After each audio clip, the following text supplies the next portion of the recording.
దేవుని సేవకులమైన మనల్ని దేవుడు తన మహిమ కలిగిన ఆలోచనలతో మన హృదయాల్ని నింపి ఈ భూమి మీద ఒక మహిమ కలిగిన సేవ చేయాలని దేవుడు కోరుకొనుచున్నాడు. ఈ సమయంలో మహోన్నతుడైన దేవుడు దేవుని సేవకులమైన మనల్ని ప్రేమించి అనుగ్రహించిన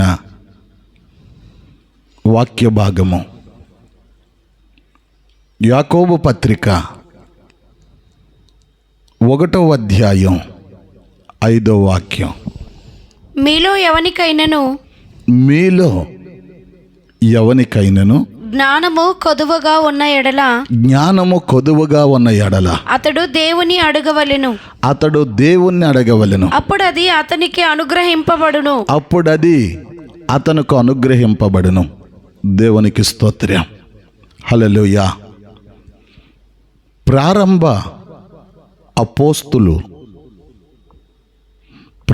అపోస్తులుడైన యాకోబు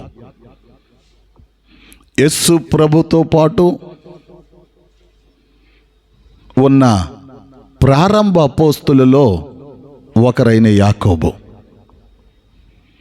ఈ భూమి మీద అనేకమైన దైవ సేవకులను చూస్తున్నప్పుడు అతని హృదయం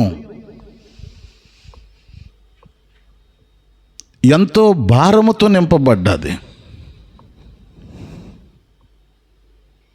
అనేక మంది దైవ సేవకులను వారు చేయుచున్న సేవా పరిచర్యలను గూర్చి వినుచున్నప్పుడు కావచ్చు, సేవా పరిచర్యలను గూర్చి చూస్తున్నప్పుడు కావచ్చు, అతను హృదయంలో దేవుడు ఒక భారాన్ని పెట్టాడు. దేవునికి స్తోత్రం. పరిశుద్ధాత్మ దేవుడు అతను హృదయాన్ని పురుగొల్పినప్పుడు, పరిశుద్ధాత్మ దేవుడు అతను హృదయాన్ని ప్రేరేపించినప్పుడు దేవుని సేవకులను ఉద్దేశించి జరుగుతున్న పరిచర్యలను జ్ఞాపకం చేసుకుంటూ ఒక ఉన్నతమైన అనుభవాన్ని తెలియపరుస్తున్నాడు. ఈ భూమి మీద సేవ చేయుచున్న దేవుని సేవకులారా, మనకివ్వబడిన సేవ సామాన్యమైన పరిచర్య కాదు. మనకివ్వబడిన సేవ సామాన్యమైన పరిచర్య కాదు. ఇది చాలా మహిమతోనూ ప్రభావముతోనూ అభిషేకముతోనూ మరి ముఖ్యంగా దేవుని యొక్క అనాది సంకల్పముతో నింపబడిన సేవ. ఇటువంటి సేవ పాత నిబంధన కాలంలో అహరోను వంశస్థులకు దయచేయబడలేదు. ఇటువంటి సేవ అహరోను వంశస్థులకు దయచేయబడలేదు. ఈ సేవ మన మంచితనమును బట్టి దేవుడు ఇవ్వలేదు, మనం గొప్పవారమని దేవుడు ఇవ్వలేదు, మనలో తెలివితేటలు ఉన్నాయని దేవుడు ఇవ్వలేదు. ఒకవేళ ఏమైనా మంచి అనుభవాలు ఉన్నా, మంచి క్రియలు ఉన్నా అవన్నీ దేవుని దృష్టిలో మురికి గుడ్డల వంటివి. కేవలం ఈ సేవ మనకు దయచేతనే దేవుని దయచేతనే ఈ సేవ మనకు దయచేయబడ్డది. సంఖ్యాకాండము 18వ అధ్యాయం 7వ వాక్యములో రాయబడ్డది, దయచేతనే మీ యాజకత్వపు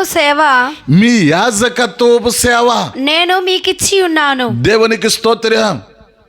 మహిమ కలిగిన తండ్రి, మహిమ కలిగిన కుమారుడైన యేసు, మహిమ కలిగిన పరిశుద్ధాత్ముడు, త్రియేక దేవుడు దయచేత మనకు ఈ సేవా పరిచర్యను దయచేశాడు. దయచేతనే ఈ సేవా పరిచర్య మనకు దయచేయబడ్డది. ఒక గుంపు ప్రజలను దేవుని ఎదుట నిలబెట్టు నిమిత్తమై ఈ సేవా పరిచర్య మనకు దయచేయబడ్డది. ఒక గుంపు ప్రజలను దేవుని ఎదుట నిలబెట్టడానికి దయచేత దేవుడు ఈ సేవా పరిచర్యను మనకు అనుగ్రహించాడు. ఈ భూమి మీద చాలా పనులు ఉన్నాయి. ప్రధానమంత్రికి ఒక పదవి, దేవుని ప్రధానమంత్రికి ఒక పని, దేశ ప్రజలకు సేవ చేసే పని. ముఖ్యమంత్రికి ఒక పని, ఎంపీ గారికి ఒక పని, ఎమ్మెల్యే గారికి ఒక పని, డాక్టర్కి ఒక పని, కలెక్టర్కి ఒక పని. భూమి మీద ఎన్నో పనులు ఉన్నాయి. కానీ మనకివ్వబడిన పని ఈ ప్రపంచంలో ఏ పని కూడా మనకు సాటి రాదో.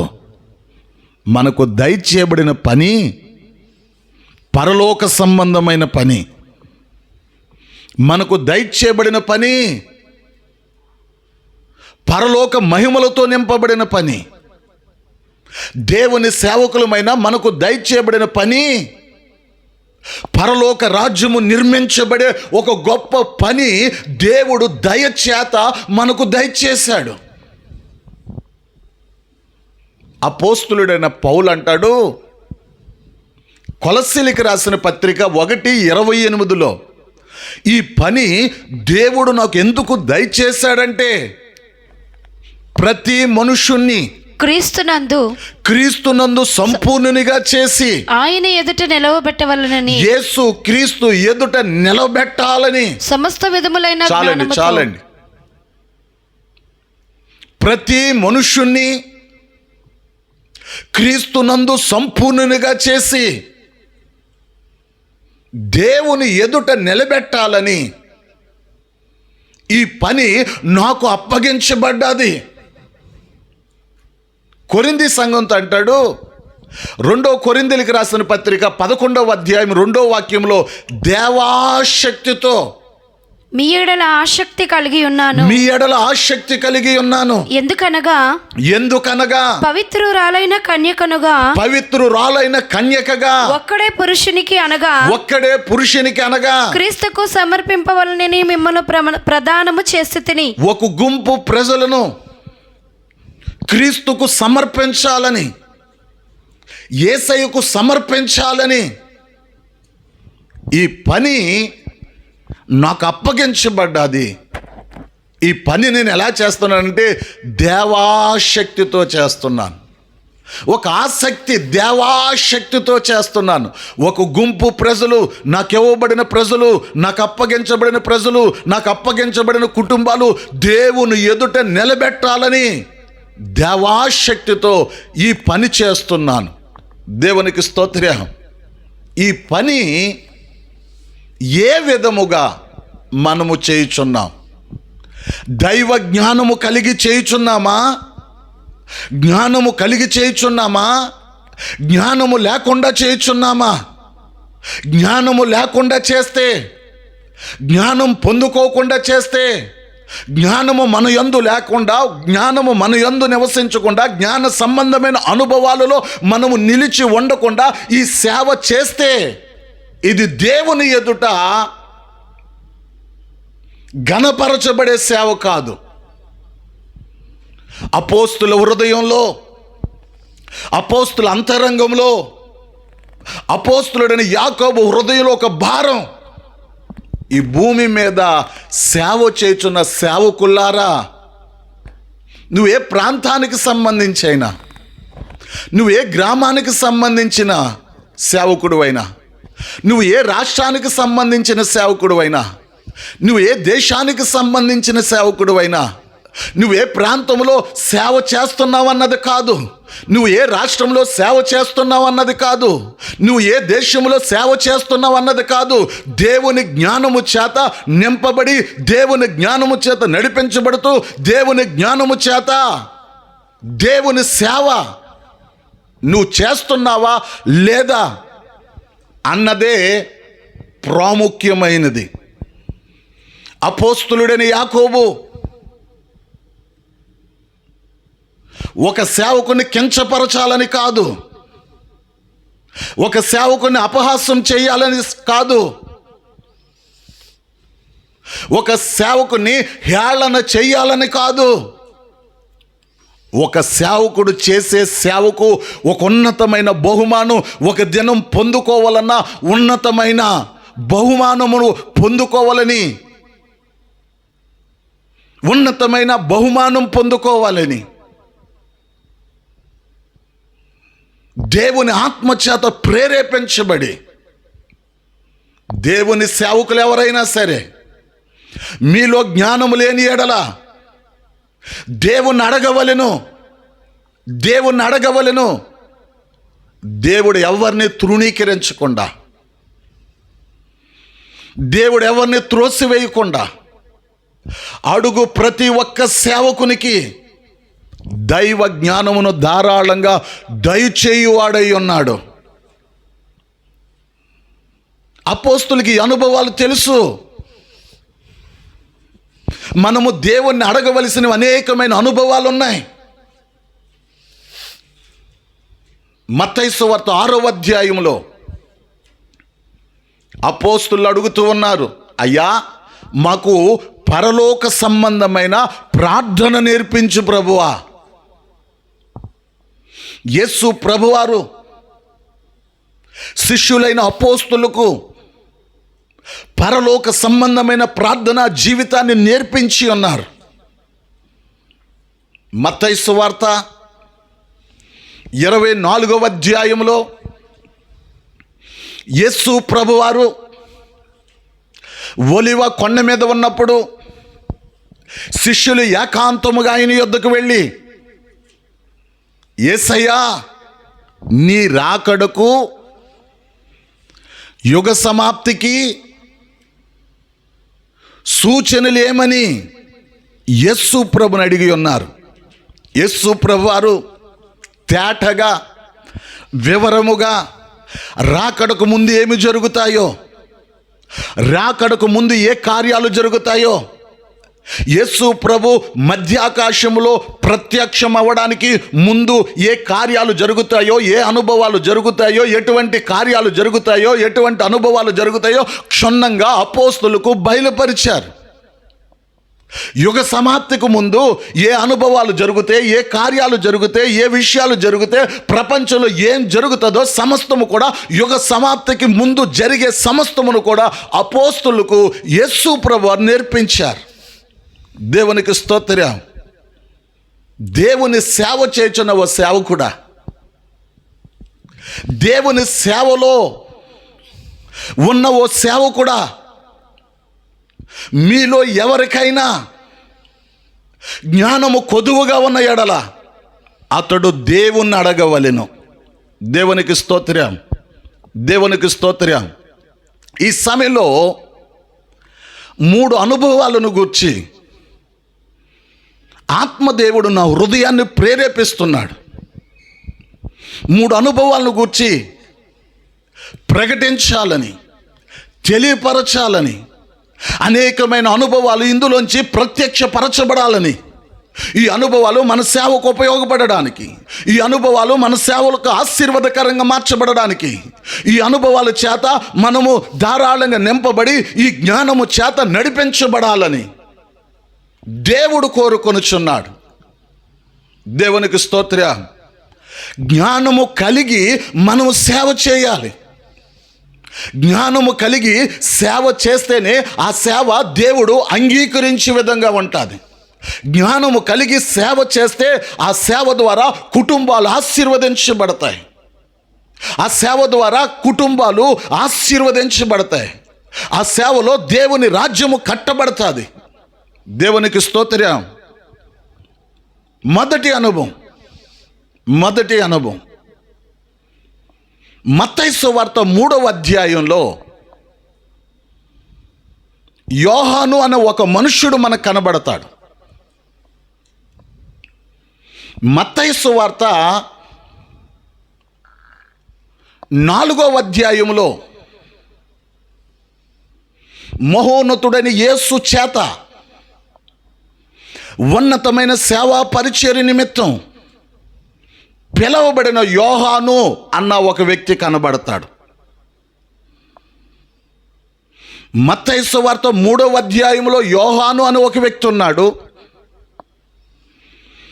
మత్తయి సువార్త 4వ అధ్యాయంలో యోహాను అని ఒక వ్యక్తి ఉన్నాడు. మత్తయి సువార్త 10వ అధ్యాయంలోనే, మత్తయి సువార్త 4వ అధ్యాయంలో దేవుని చేత, యేసు చేత పిలవబడిన యోహాను అన్న ఒక శిష్యుని 12 మంది శిష్యుల్లో అతడు కూడా ఒక్కడుగా ఉండి దేవుని సేవకు పంపబడ్డాడు. దేవుని సేవకులమైన మనము గమనించాలి. బాప్తిస్మిచ్చు యోహాను ఉన్నాడు, శిష్యుడైన యోహాను కూడా ఉన్నాడు. బాప్తిస్మిచ్చు యోహాను ఉన్నాడు, శిష్యుడైన యోహాను కూడా ఉన్నాడు. వీరిద్దరికి వ్యత్యాసం ఏంటి? వీరిద్దరికి మహిమల్లో వ్యత్యాసం ఏంటి? వీరిద్దరికి ఆత్మీయ జీవితంలో వ్యత్యాసం ఏంటి? వీరిరువురులో ఉన్న వ్యత్యాసం అంటే ఆ వాక్యమునకు ఈ వాక్యమునకు మధ్య ఉన్న దైవ సంబంధమైన అనుభవాలను గూర్చిన జ్ఞానము తెలియకుండా సేవ మనం చేయడానికి వీల్లేదు. బాప్తిస్మిచ్చు యోహాను దైవ సేవకుడు లేక శిష్యుడైన యోహానుకు మధ్య ఉన్న ఆత్మ సంబంధమైన వ్యత్యాసాలు మనం ఎరిగిన వారమే సేవ చేయాలి. ఆ సేవ అంగీకరించబడతాది. దేవునికి స్తోత్రం. కొన్ని విషయాలు. బాప్తిస్మిచ్చు యోహాను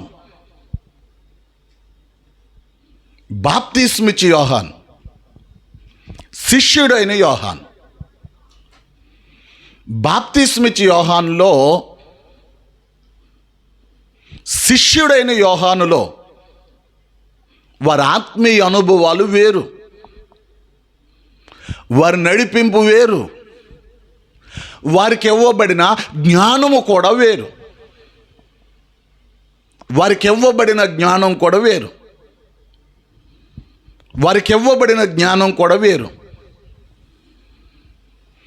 బాప్తిస్మిచ్చు యోహాను కూడా దేవుని సేవ చేశాడు.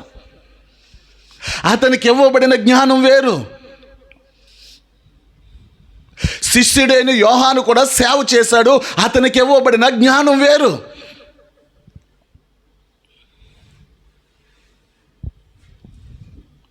బాప్తిస్మిచ్చు యోహాను శిష్యుడైన యోహానుకు మధ్య ఉన్న వ్యత్యాసం. బాప్తిస్మిచ్చు యోహాను పాత నిబంధన పరిశుద్ధుడు. శిష్యుడైన యోహాను క్రొత్త నిబంధన పరిశుద్ధుడు. బాప్తిస్మిచ్చు యోహానేమో పాత నిబంధన పరిశుద్ధుడు, శిష్యుడైన యోహానేమో క్రొత్త నిబంధన పరిశుద్ధుడు. అసలు పాత నిబంధన పరిశుద్ధుడని, బాప్తిస్మం ఇచ్చి యోహాను గురించి మనం ఎలాగా మాట్లాడగలం?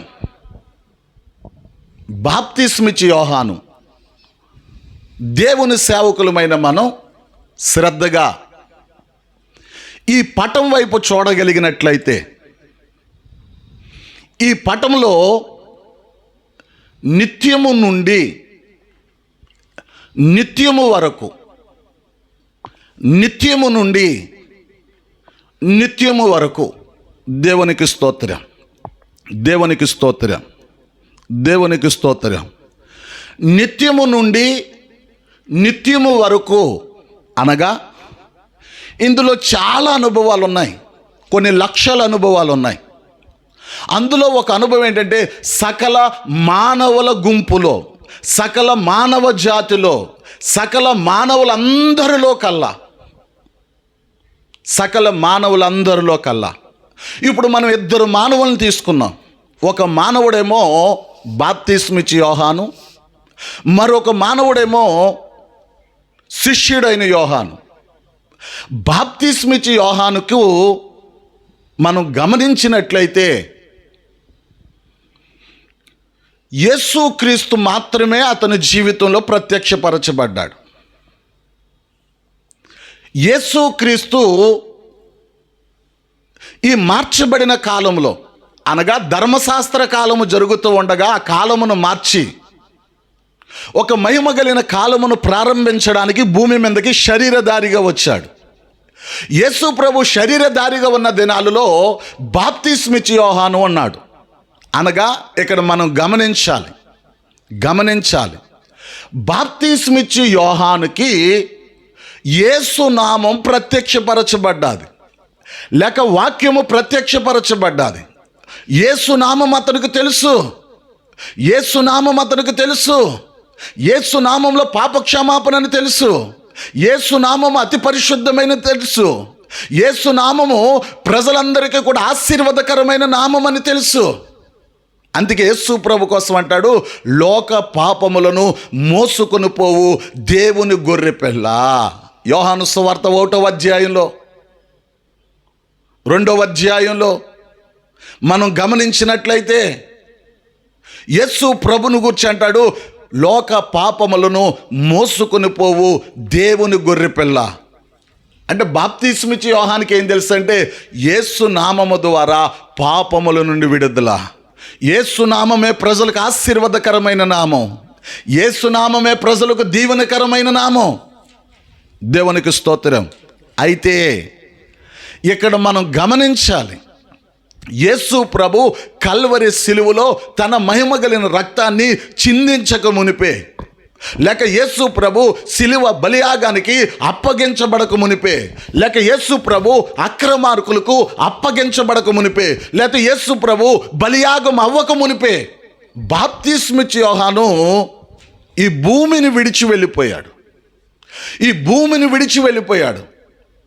యేసు రక్తము ద్వారా ఒక మహిమ కలిగిన జీవితం చేయడానికి బాప్తిస్మిచ్చి యోహానికి అవకాశం లేదు.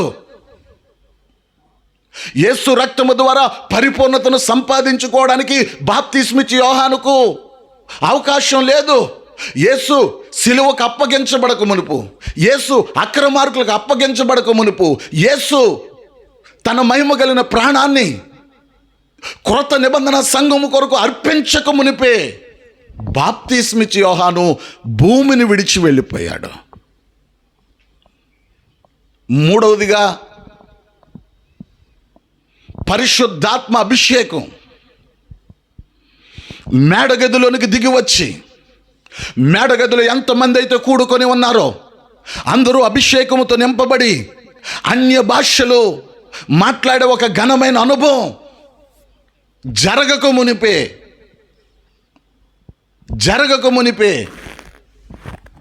బాప్తిస్మిచ్చి యోహాను ఈ భూమిని విడిచి వెళ్ళిపోయాడు. మీరు గమనించండి, యేసు రక్తము ద్వారా బాప్తిస్మిచ్చి యోహాను ఒక మహిమ కలిగిన జీవితం చేయడానికి అతనికి అవకాశం లేదు. పరిశుద్ధాత్మ అభిషేకము ద్వారా అన్య భాషలు మాట్లాడుతూ ఆత్మ నడిపింపులో ఒక పరిపూర్ణమైన జీవితం చేయడానికి బాప్తిస్మిచ్చి యోహానికి అవకాశం లేదు. అందుకే అతని యొక్క మహిమ తగ్గిపోయింది. అతని యొక్క మహిమ తగ్గిపోయింది. రాబో నిత్యత్వం అంటే ఇప్పుడు మనం కృపాకాలంలో ఉన్నాం. ఈ బ్యానర్లో చూడవచ్చు. దేవుని సేవకులమైన మనం కృపాకాలంలో ఉన్నాం. ఈ కృపాకాలము త్వరలో ముగియబోతుంది.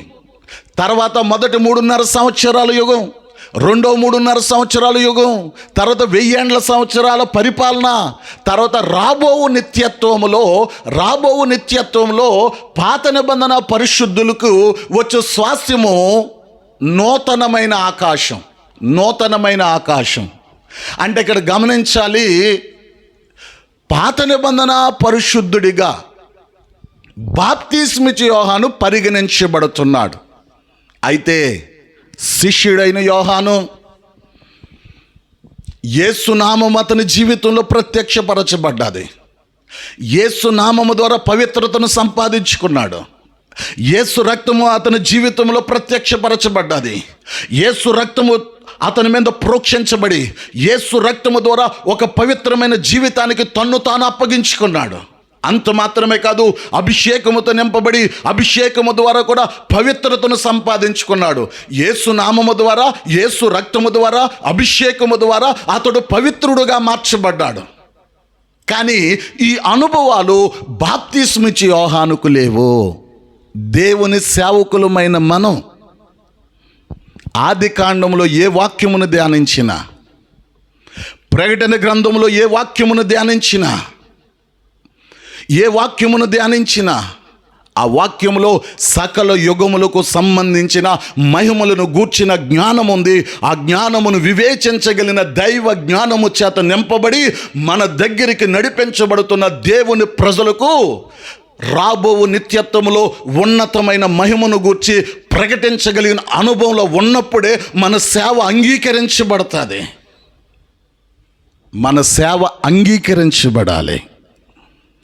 మన సేవకు ఒకరోజు గొప్ప ఘనమైన బహుమానాలు దేవుని యొద్ద పొందుకోవాలని ఈ సేవ పరిచర్య మనకు దయచేయబడ్డది. దేవునికి స్తోత్రం. రెండవదిగా ప్రకటన గ్రంథం 7వ అధ్యాయములో 144,000 అని రాయబడ్డది. ప్రకటన గ్రంథం 14వ అధ్యాయములో 144,000 మంది అని వ్రాయబడ్డది. ప్రకటన గ్రంథం 7వ అధ్యాయంలో 144,000 మంది.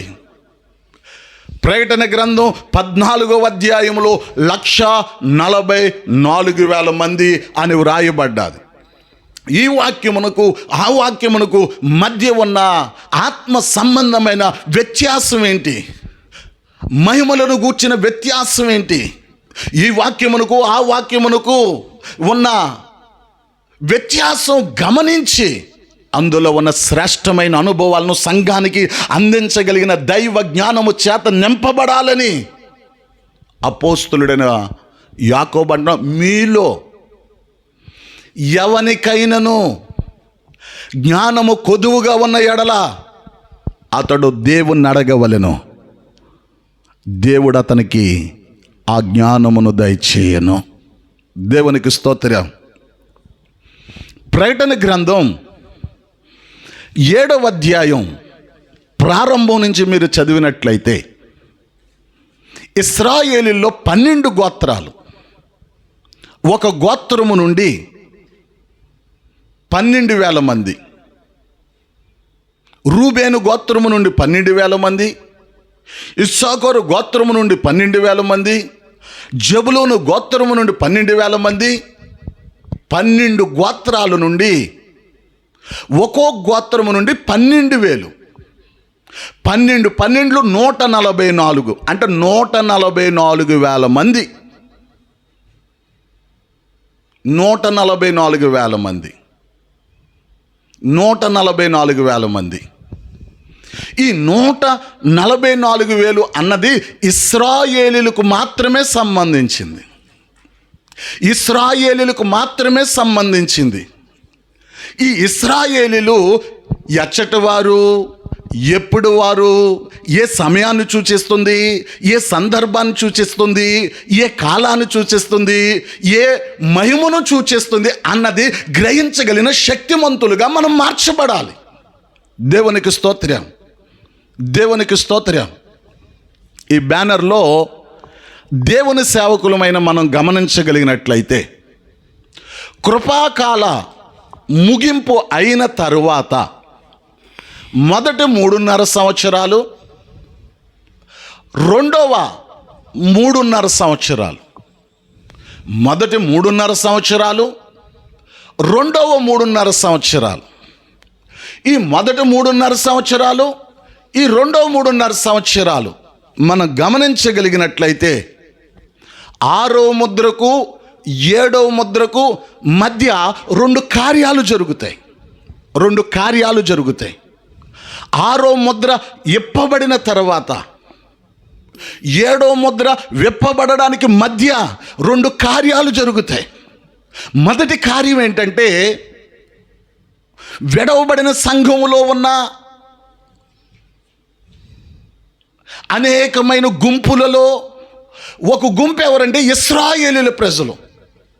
144,000 మందికి ఏ హాని కలగకుండా, ఏ ప్రమాదం కలగకుండా, ఏ అపాయం కలగకుండా, ఎటువంటి కీడు కలగకుండా, ఎటువంటి తెగులు కలగకుండా, ఎటువంటి నష్టం కలగకుండా దేవదూతల చేత వారు ముద్రించబడి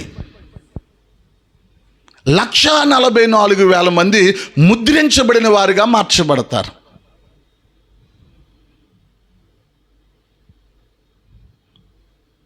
రెండవ శ్రమల భాగము ప్రారంభానికి ముందు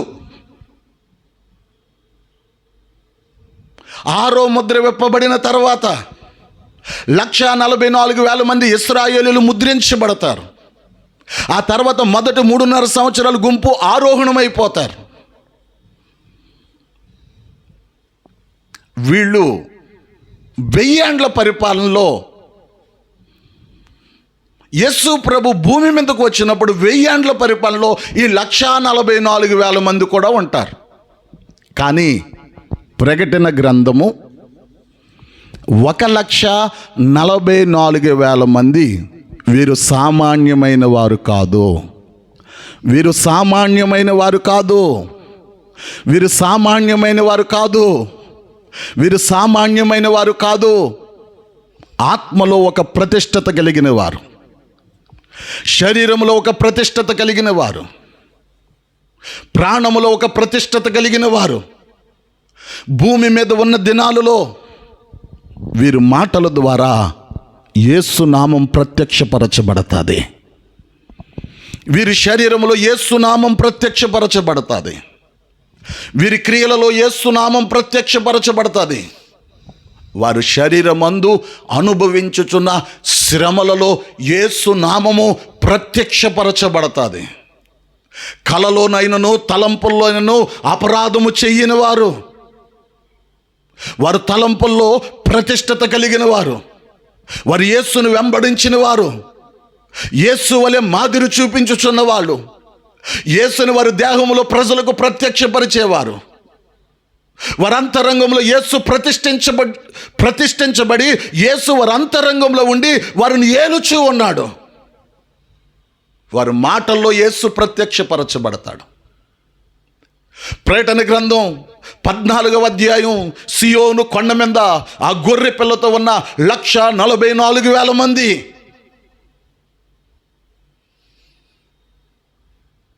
మహిమ కలిగిన సంఘానికి సంబంధించిన వాళ్ళు. సియోను కొండకు జగతికి పునాది వేయబడక మునిపే ఏర్పరచబడిన వారు. ఆదికాండం మొదలుకొని ప్రకటన గ్రంథం వరకు 66 పుస్తకాల్లో ప్రతి వాక్యంలో సియోను అనుభవాలు ఉన్నాయి. నువ్వు మనసు పెట్టగలిగినట్లయితే, సేవకునిగా నువ్వు దృష్టి సారించగలిగినట్లయితే, సేవకునిగా నీ అంతరంగాన్ని దేవుని యొక్క వాక్యానికి అప్పగించుకొని ఆ వాక్యం వైపు చూడగలిగినట్లయితే 66 పుస్తకాలలో సియోను అనుభవాలు ధారాళంగా నీకు ప్రత్యక్షమవుతాయి.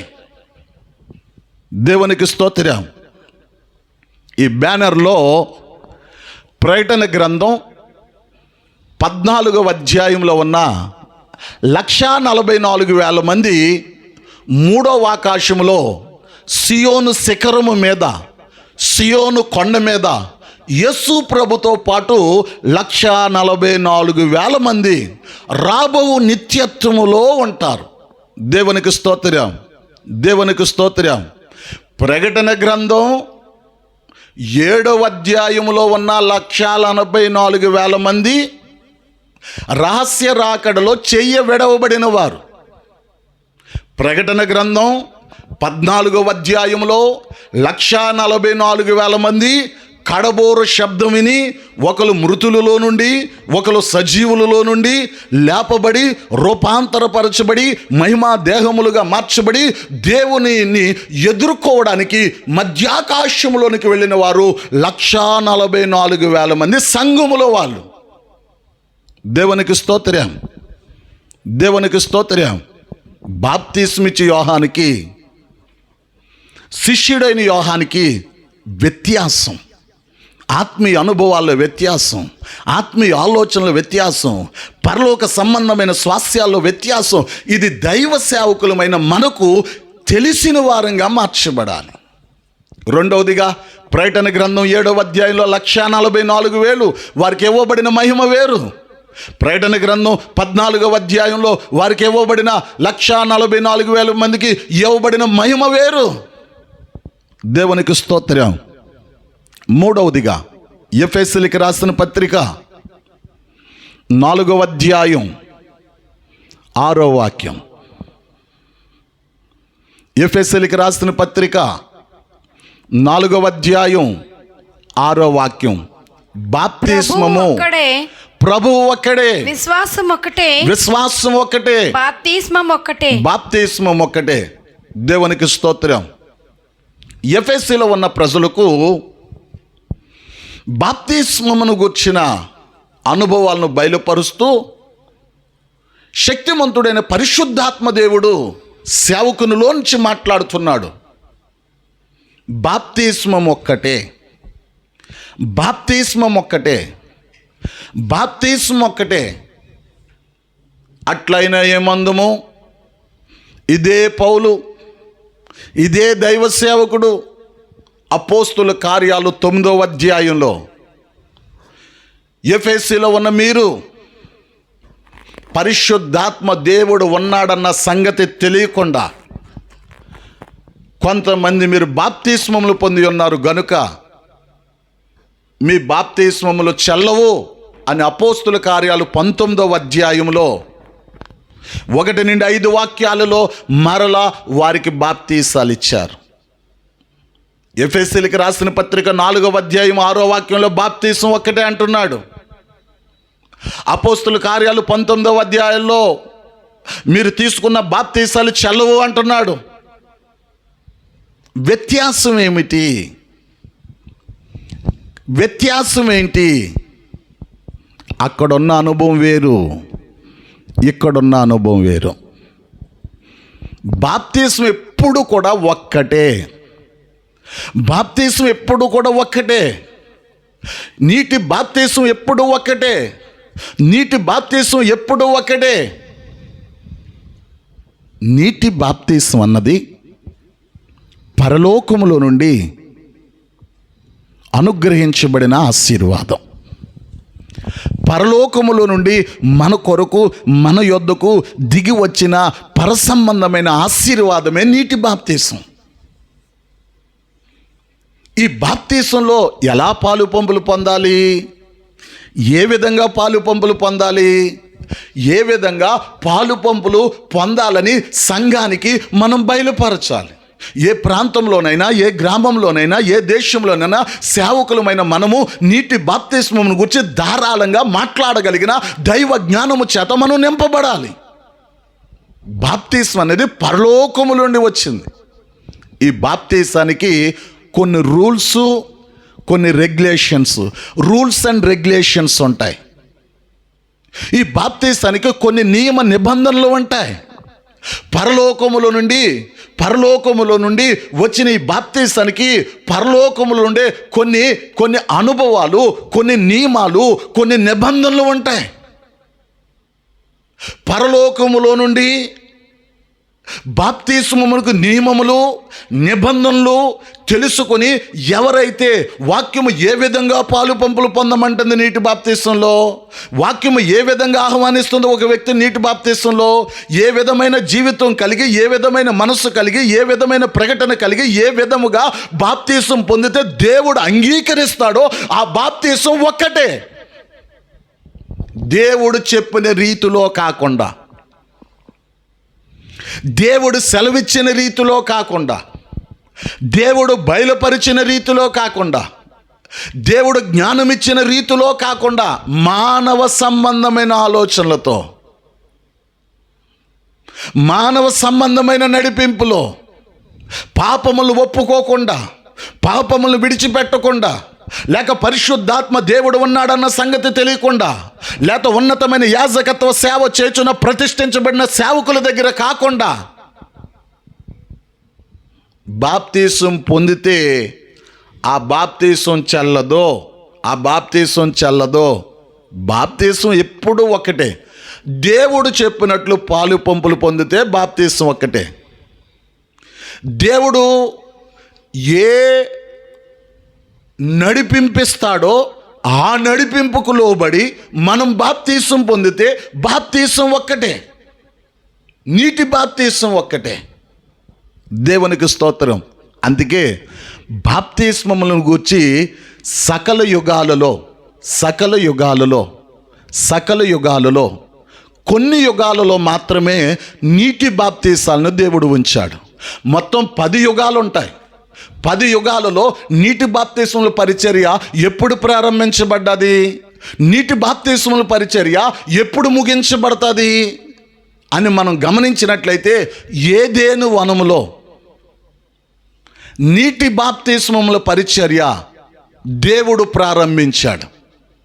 ఈ నీటి బాప్తిస్మముల పరిచర్య మనసాక్షి కాలంలో కూడా జరిగింది.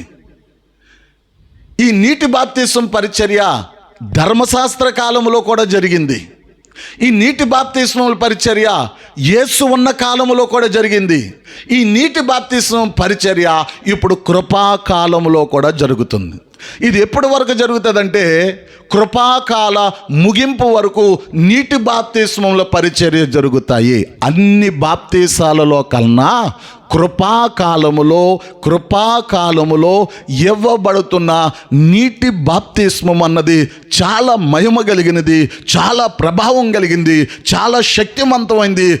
కృపాకాలములో ఒక వ్యక్తి నీటి బాప్తిస్మం పొంది నీటి బాప్తిసానికి తగిన జీవితం అనగా క్రీస్తు సంపూర్ణత వరకు ఆత్మీయ అనుభవాలలో ఎదుగుతూ, యేసు ఎలాగైతే తన దేహమందు నీతిని జరిగించాడో, మనము కూడా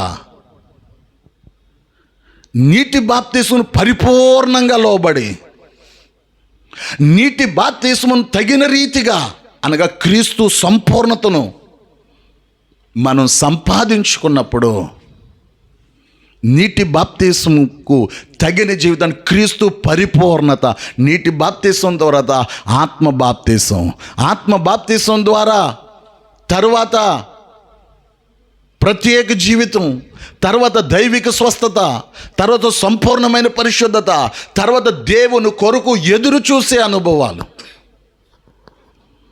సకల యుగాలలో నీటి బాప్తీసాలు ఉన్నాయి, కానీ కృపాకాలంలో ఉన్న నీటి బాప్తీసం చాలా శక్తివంతమైంది, చాలా మహిమ కలిగినది, చాలా ప్రభావం కలిగింది, చాలా ఉన్నతమైనది. మనసాక్షి కాలంలో నోవాహు కుటుంబం నీటి బాప్తీసం పొందినా వారికి ఇవ్వబడిన మహిమ వేరు. ఎర్ర సముద్రము గుండా ధర్మశాస్త్ర కాలంలో నీటి బాప్తీసం పొందినా వారికి ఇవ్వబడే మహిమ వేరు. యేసు ఉన్న కాలంలో బాప్తిస్మిచ్చి యోహాను దగ్గర నీటి బాప్తిస్మం పొందిన వారికి ఇవ్వబడిన మహిమ వేరు. కానీ ఈ కృపాకాలములో ఇవ్వబడిన నీటి బాప్తిస్మం అపోస్తలులు చక్కగా 2వ అధ్యాయంలో వివరిస్తారు. కొంతమంది వాక్యం విని, అయ్యా మేమేమి చేయవలెనంటే వారితో తేటగా మాట్లాడతారు. వారితో 7 అనుభవాలను గురించి మాట్లాడతారు. ఈ 7 అనుభవాలకు మీరు మీ జీవితాలను అప్పగించుకునే నిమిత్తమై నీటి బాప్తిసం పొందాలని మాట్లాడినప్పుడు వారు పరిపూర్ణంగా నీటి బాప్తిస్మమునకు తమను తాము అప్పగించుకొని ఒక మహిమ కలిగిన జీవితం చేయుట వారు ప్రారంభించారు. బాప్తిస్మిచ్చి యోహానికి, శిష్యుడైన యోహానికి మహిమలు వేరు, ఆత్మీయ అనుభవాలు వేరు, నడిపింపు వేరు. దేవునికి స్తోత్రం. ప్రకటన గ్రంథం 7వ అధ్యాయంలో ఉన్న 144,000 మందికి, సియోను కొండ మీద ఉన్న 144,000 మందికి వ్యత్యాసం వేరు, మహిమలు వేరు, వారి నడిపింపు వేరు, వారి జ్ఞానం వేరు. నీటి బాప్తిసం అన్నది ఒక మర్మము.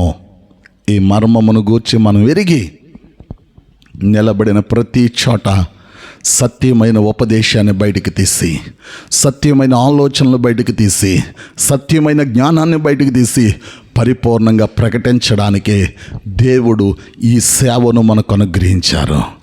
ఈ జ్ఞానం కలిగి సేవ చేసి ఈ అనుభవాలను ప్రకటించినప్పుడు ఈ అనుభవాలకు ప్రజలు పట్టబడతారు, సత్యానికి పట్టబడతారు, ఉపదేశానికి పట్టబడతారు, సియోనుకు పట్టబడతారు, లోతైన అనుభవాలకు పట్టబడతారు, దేవుని రాజ్యము కట్టబడతాది.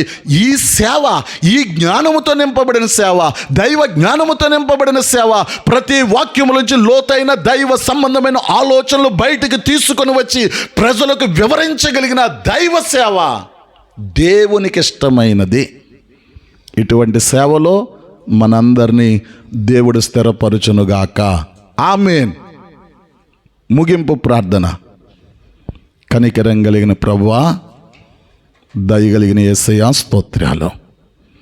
ఏ యోగ్యత లేని మమ్మల్ని, ఏ అర్హత లేని మమ్మల్ని మీ కృప చేత, మీ దయ చేత మమ్మలను పిలిచి ఉన్నతమైన సేవా పరిచయను మాకు అనుగ్రహించినందుకు స్తోత్రాలు ప్రభా. అయ్యా, మేము అడుగుపెట్టు స్థలములలో, మేము అడుగుపెట్టు ప్రాంతములలో, మేము ప్రయాణము చేస్తున్న చోట్లల్లా మీ నామమును పరిపూర్ణంగా ప్రకటించుటకు, దైవ సంబంధమైన అనుభవాలను పరిపూర్ణంగా ప్రకటించుటకు పైనుండి కృప కలుగునుగాక, జ్ఞానం కలుగునుగాక, అభిషేకం అనుగ్రహించబడునుగాక. ఈ మహిమ కలిగిన సేవలో అభిషేకమే మనలలో ఉండి, అభిషేకమే మనలో ఉండి, అభిషేకమే మన యందు నిలిచుండి పరిపూర్ణమైన జ్ఞానాన్ని ప్రజలకు ప్రకటించుదుముగాక. ప్రభా, ఈ భూమి మీద సేవ చేస్తున్న ప్రతి సేవకులు మీరు కోరుకున్న సేవలో నిలిచి ఉండుటకు అనేకులను ప్రేరేపించినందుకు స్తోత్రాలు, అనేకులతో నువ్వు మాట్లాడినందుకు స్తోత్రాలు, అనేకులను దర్శించినందుకు స్తోత్రాలు. ఇంకను ఈ పరిచర్యను విస్తరించి మీరు మాత్రమే మహిమ పొందుకోమని యేసయ్య అతి పరిశుద్ధమైన నామంలో అడిగి ప్రార్థించి పొంది ఉన్నాం పరమ తండ్రి. ఆమేన్. మన ప్రభు అయిన యేసుక్రీస్తు యొక్క కృపయు, తండ్రి యొక్క ప్రేమయు, పరిశుద్ధాత్మ యొక్క అన్యోన్యమైన సహవాసం ఈ భూమి మీద ఉన్న సకల పరిశుద్ధులకును, ఈ వాక్యం ఉన్న ప్రతి ఒక్కరిని దేవుడు ఆశీర్వదించి నిత్య జీవమునకు సిద్ధపరచునుగాక. ఆమేన్. ఆమేన్.